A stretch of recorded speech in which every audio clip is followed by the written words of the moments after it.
Oi, turminha, tudo bem? Prontos para mais uma aula? Hoje é de ciências e a gente vai estudar sobre a água em todas as partes.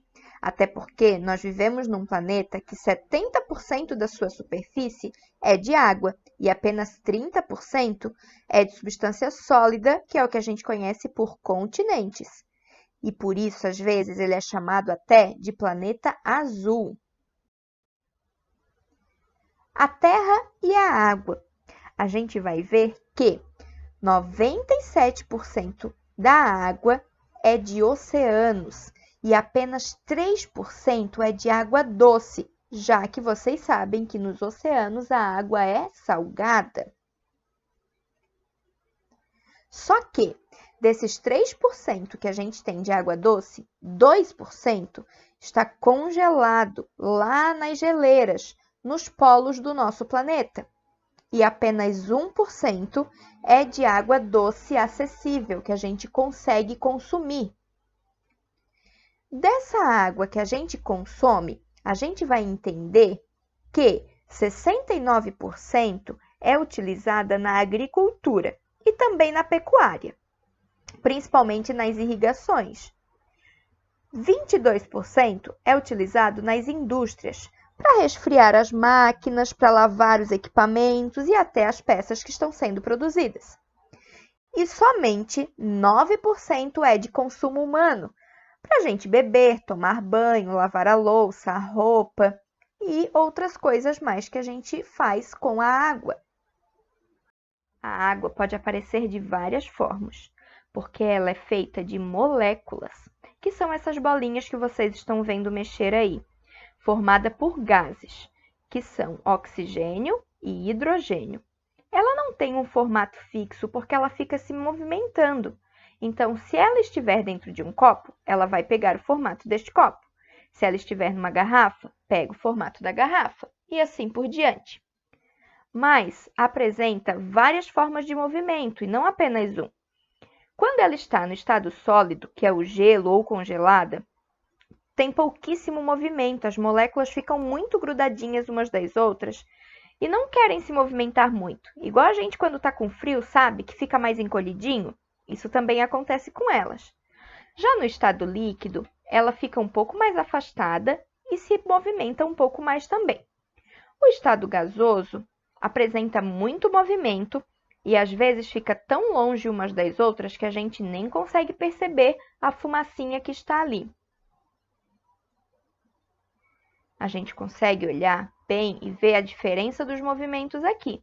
Estado sólido, pouco movimento e bem grudadinha, que é o gelo.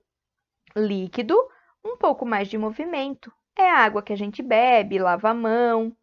E já o estado gasoso é a fumacinha que sai da panela, da caneca de café e até do chuveiro quando a gente toma banho. E hoje, para me ajudar a dar essa aula para vocês, eu chamei o professor Bill Tyson.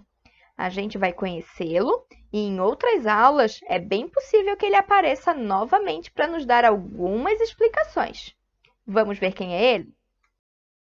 Olá, pequenos cientistas! Eu sou o professor Bill Tyson e juntos vamos conhecer diversas formas de ciência. Você já viu sobre os estados da matéria, mas sabia que cada uma das mudanças tem um nome? É isso que vamos ver. Quando temos uma substância em estado sólido e ela é aquecida, as moléculas começam a se afastar e ela passa para o estado líquido. Esse processo chamamos de fusão. No processo inverso, se temos uma substância em estado líquido e ela é resfriada, suas moléculas ficam em repouso e se aproximam até chegar em estado sólido. Esse processo chamamos de solidificação, mas existem outras transformações. Quando uma substância em estado líquido é aquecida, suas moléculas ficam ainda mais agitadas e mais afastadas, e ela passa para o estado gasoso. Este processo se chama vaporização. Quando o processo é contrário e resfriamos um gás, suas moléculas ficam em repouso, assim mais próximas, e a substância passa a ser um líquido. O nome deste processo é condensação. E existe um último processo, que é quando uma substância, em estado sólido, é aquecida muito rapidamente. As moléculas saem do repouso diretamente a um estado frenético, e o sólido passa diretamente para o gasoso. Este processo se chama sublimação. O processo inverso, quando um gás resfria rapidamente até se tornar um sólido, também leva o nome de sublimação. E esses são os processos que formam os estados físicos da matéria. Agora, vou fazer o meu chá, pois a água que eu coloquei para esquentar já está evaporando. Por hora é só, pessoal. Nos vemos na próxima! E aqui nós temos um resumo do que foi visto no vídeo com o professor Bill Tyson. Então, quando a temperatura aumenta, nós temos a mudança de sólido, que é o gelo, para o líquido, que é a água, é chamado de fusão. Do líquido, que é a água, para o gasoso, que é o vapor, nós temos a vaporização. Já quando a temperatura diminui, nós temos do gasoso para o líquido, é a liquefação. É aquele vaporzinho que sai da panela e gruda na tampa e forma a aguinha novamente, ou o vapor que sai do chuveiro e fica no nosso espelho, que começa a escorrer também em forma líquida novamente, liquefação. Do líquido para o sólido é solidificação, que é a água que a gente coloca para congelar para virar o gelo. E a mudança do sólido, que é gelo, diretamente para o gasoso, ou do gasoso diretamente para o gelo, nós chamamos de sublimação. Nós temos o ciclo da água também na natureza. Então, todo esse processo que a gente viu de mudança do estado físico da água, ele também vai acontecer no espaço natural. Primeiro, o Sol, ele serve para aquecer a Terra. Ele aquece a água também. Então, a gente vai ter a água dos mares, a água dos rios, lagos, piscina, das folhas que saem, porque também tem a transpiração das plantas e vai sair água da nossa respiração, que está no ar. Essa água, ela evapora, ou seja, é um estado de vaporização. E assim, a molécula se movimentando muito, ela vai chegar até o céu. E lá em cima é muito mais frio do que perto da Terra.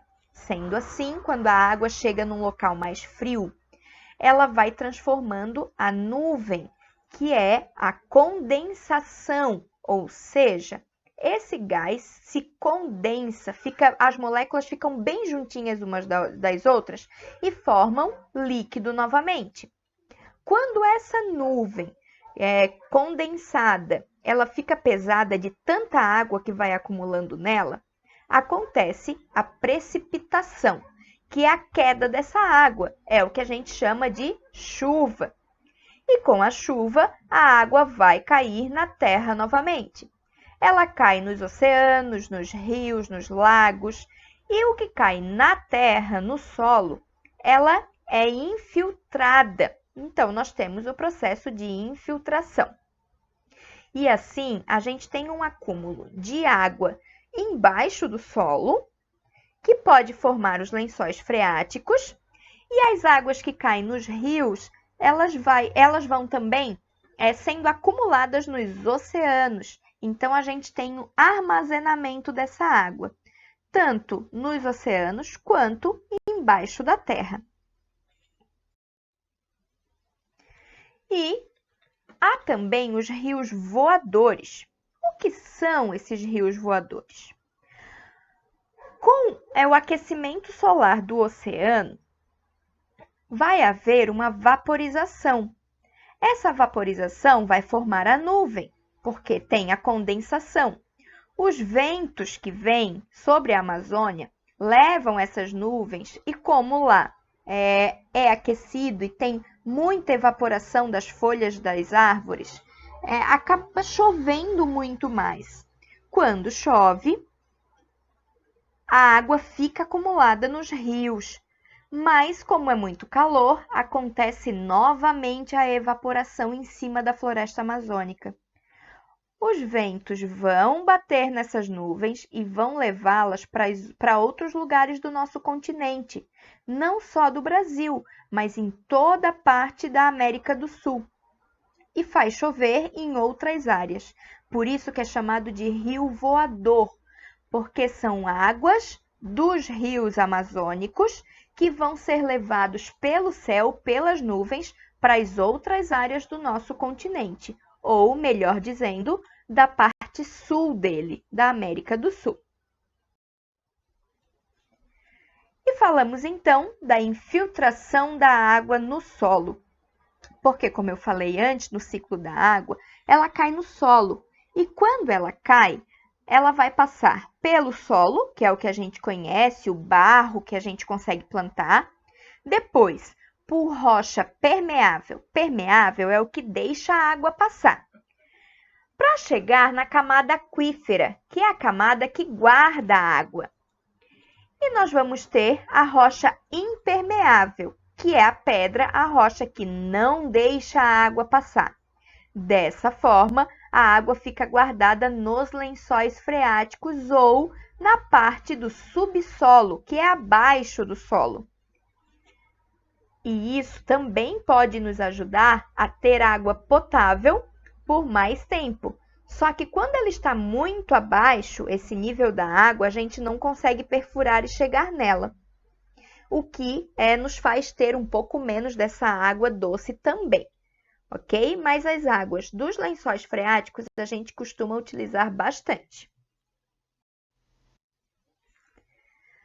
Temos ainda as propriedades da água. Temos 3. O empuxo, que é a água jogar para cima o objeto, ela quer expulsar dela, porque a água se protege.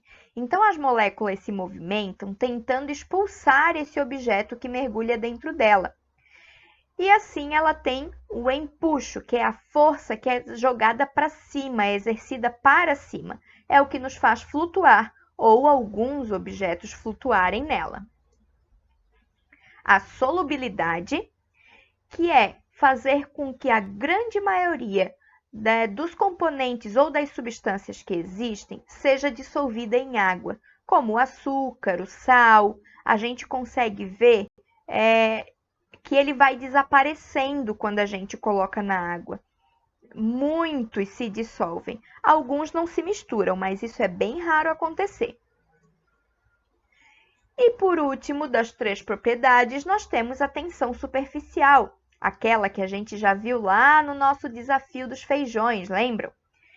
A tensão superficial é essa pelezinha que a água faz para proteger e não deixar as moléculas saírem dali. Então, aquela almofadinha de água que ficou acima do copo quando os feijões foram entrando, né? Então, é essa película de molécula que fica próxima uma da outra, fazendo com que a água não saia dali ou não deixe algo entrar. Então, quando é algo mais leve do que ela consegue manter essa proteção.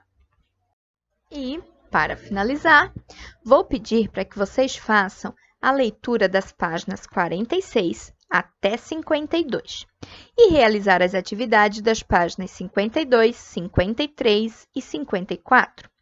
As outras do capítulo 3 não precisa fazer ainda, ok? Nos encontraremos lá no Zoom para correção e esclarecimento das dúvidas, no dia 15/4, às 2h30. Estarei aguardando vocês. Beijinhos! Professora Andresa e até a próxima! Tchau, tchau!